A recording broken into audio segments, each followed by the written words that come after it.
Good evening class. आज हमारा topic है पास्ट परफेक्ट टेंस। बेसिकली बच्चों के कमेंट आए थे कि सर पास्ट परफेक्ट का जो सेंटेंस बनाते हैं उसमें जो दिक्कत आती है वो कम्प्लेक्स सेंटेंस बनाते हैं, सिंपल सेंटेंस बनाने में दिक्कत नहीं आती है। तो आइए हम समझते हैं कि पास्ट परफेक्ट टेंस का जो कम्प्लेक्स सेंटेंस था उसको बनाने में आपको कोई तकलीफ नहीं होगी। आइए हम समझते हैं, इसकी पहचान समझ लीजिए पहले आप। इसकी पहचान है, पास्ट परफेक्ट टेंस की पहचान है जिन हिंदी वाक्यों के अंत में चुका था, चुकी थी, चुके थे आदि शब्द आते हैं वो क्या कहलाते हैं? पास्ट परफेक्ट टेंस कहलाते हैं।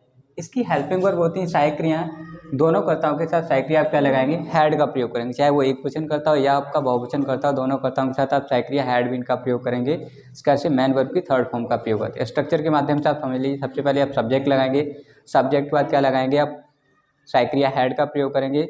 कर्ता से मतलब नहीं है, आपका एक वचन हो तब भी हेड लगेगा, बहुवचन हो फिर भी आपका हेड लगेगा, ठीक है। उसके बाद से मेन वर्ब की थर्ड फॉर्म लगाएंगे, ऑब्जेक्ट लगाएंगे, उसके बाद अदर वर्ड जो भी होगा वो आप लगाएंगे। तो आइए एग्जांपल के माध्यम से समझते हैं।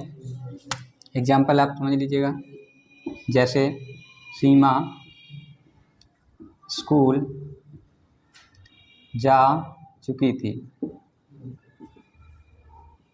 सीमा स्कूल जा चुकी थी। तो बेसिकली सीमा आपका एक वचन है या बहुवचन मैटर नहीं करता है, दोनों कर्ताओं के साथ सहायक क्रिया क्या लगानी है? आपको हैड का प्रयोग करना। सीमा हैड, मेन वर्ब की थर्ड फॉर्म लगाएंगे, गो की थर्ड फॉर्म से गॉन टू स्कूल। तो आपको ये बेसिकली आसान भाषा में समझ में आ गया होगा, चाहे कर्ता आपका एक वचन हो या बहुवचन हो, दोनों कर्ताओं के साथ आप सहायक क्रिया क्या लगाएंगे? आप हैड का प्रयोग करेंगे, ठीक है। दूसरा आप समझ लीजिएगा बहुवचन कर्ता। यहाँ पे बहुवचन कर्ता लेते हैं, तुम बाजार जा चुके थे। अब देखिए यहाँ पे कर्ता बहुवचन है, फिर भी आप सहायक क्रिया क्या इसका प्रयोग करेंगे? हैड का ही प्रयोग करेंगे। तो ये हो जाएगा you had gone to market. देखिए स्टूडेंट, ये मैटर नहीं करता कर्ता आपका एक वचन है बहुवचन है, दोनों कर्ताओं के साथ आप सहायक क्रिया क्या करते हैं? हैड का प्रयोग कर देते हैं। ये सिंपल सेंटेंस आपको आसान भाषा में समझ में आ गए होंगे। सबसे ज़्यादा जो प्रॉब्लम आती है वो आपकी आती है कम्प्लेक्स सेंटेंस। कम्प्लेक्स सेंटेंस जो होते हैं मिश्रित सेंटेंस होते हैं। आइए हम समझते हैं कि कम्प्लेक्स सेंटेंस की आप अंग्रेजी कैसे बनाएंगे। सबसे ज़्यादा प्रॉब्लम यही सेंटेंस करते हैं। सेंटेंस के माध्यम से हम कम्प्लेक्स समझ लेते हैं। पहले तो हम आपको बता दें, जो आपको हमने तरीका बताया था फैन बॉयज। फैन बॉयज का मतलब होता है कि ये शब्द आपको दिख जाएंगे, कंपाउंड सेंटेंस होगा, इनको छोड़ करके जो भी शब्द आपको दिखेंगे वो आपके क्या हो जाएंगे? कम्प्लेक्स सेंटेंस कहते हैं। कम्प्लेक्स सेंटेंस का मतलब होता है मिश्रित वाक्य। आप इसको यहाँ पे समझ लीजिएगा, कम्प्लेक्स सेंटेंस।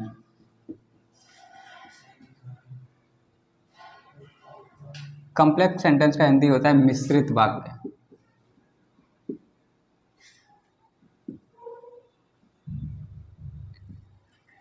मिश्रित वाक्य में देखिए स्टूडेंट, क्या होता है कि मिश्रित वाक्य में मिश्रण होता है। मिश्रण क्या होता है कि एक काम समाप्त होगा उसके बाद दूसरा काम प्रारंभ हो जाएगा। तो उसके लिए आइए हम समझते हैं, एक एग्जाम्पल के माध्यम से आपको समझाते हैं, बहुत ही आसान भाषा में आपको समझ में आ जाएगा। जैसे में आप लिखते हैं पहला सेंटेंस, डॉक्टर के आने से पहले, के आने से पहले रोगी मर चुका था। रोगी क्या हुआ था? मर चुका था। आप ध्यान से समझ लीजिए, ये आपका सेंटेंस है कम्प्लेक्स सेंटेंस। कैसा है? Complex sentence. ये पहले शब्द ध्यान में रखेंगे। अब जो भी कार्य पहले समाप्त होगा उसको आप चेंज करेंगे पास्ट परफेक्ट टेंस में। अब यहाँ पे समझ लीजिए कि डॉक्टर के आने से पहले, अर्थात डॉक्टर आ भी नहीं पाया था, उससे पहले मरीज कहाँ टपक चुका था, मतलब मर चुका था।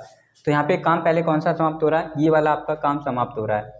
यानी कि जो काम पहले समाप्त होगा, पहले आपका समाप्त हो रहा है कि रोगी मर चुका था, उसके बाद डॉक्टर आया था, तो इस वाले भाग को हम चेंज कर देंगे पास्ट परफेक्ट टेंस में। और जो कार्य आपका बाद में समाप्त होगा उसको आप चेंज करेंगे पास्ट इंडेफिनिट टेंस में। सिंपल सा आसान तरीके से आप समझ जाएंगे। जो काम पहले समाप्त होगा उसे करेंगे आप पास्ट परफेक्ट टेंस में, जो काम बाद में समाप्त होगा उसको करेंगे पास्ट इंडेफिनिट में, ठीक है। और पहले के लिए आप लगाएंगे बिफोर लगाएंगे। तो पहले देखिए क्या हुआ था, रोगी मर चुका था, इसकी अंग्रेजी आप पहले बनाएंगे, the patient had dad. Third form लगाएंगे ऑलरेडी, डैड। अब लगाएंगे बिफोर, यानी कि पेशेंट है डैड, यानी कि रोगी मर चुका था। बिफोर पहले। अब ये वाला सेंटेंस आपका किस में जाएगा? पास्ट इंडेफिनिट में जाएगा। तो द डॉक्टर, अब यहाँ पे सेकंड फॉर्म का प्रयोग होगा। सेकंड फॉर्म का प्रयोग इसलिए होगा क्योंकि जब बाद में जो काम समाप्त होगा उसे हम चेंज करेंगे पास्ट इंडेफिनिट टेंस पे। आशा करते हैं इसे आपको समझ में आ गई होगी।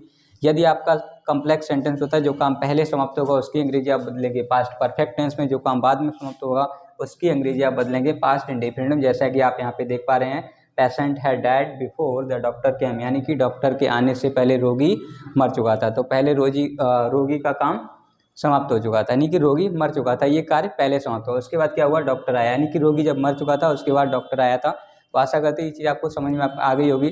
तो अन्य एग्जाम्पल के माध्यम से आप समझ सकते हैं कि जब भी आपका जो काम पहले समाप्त होगा उसको आप बदलेंगे पास्ट परफेक्ट टेंस में, जो काम बाद में समाप्त होगा उसको बदलेंगे आप पास्ट इंडेफिनिट में। ठीक है।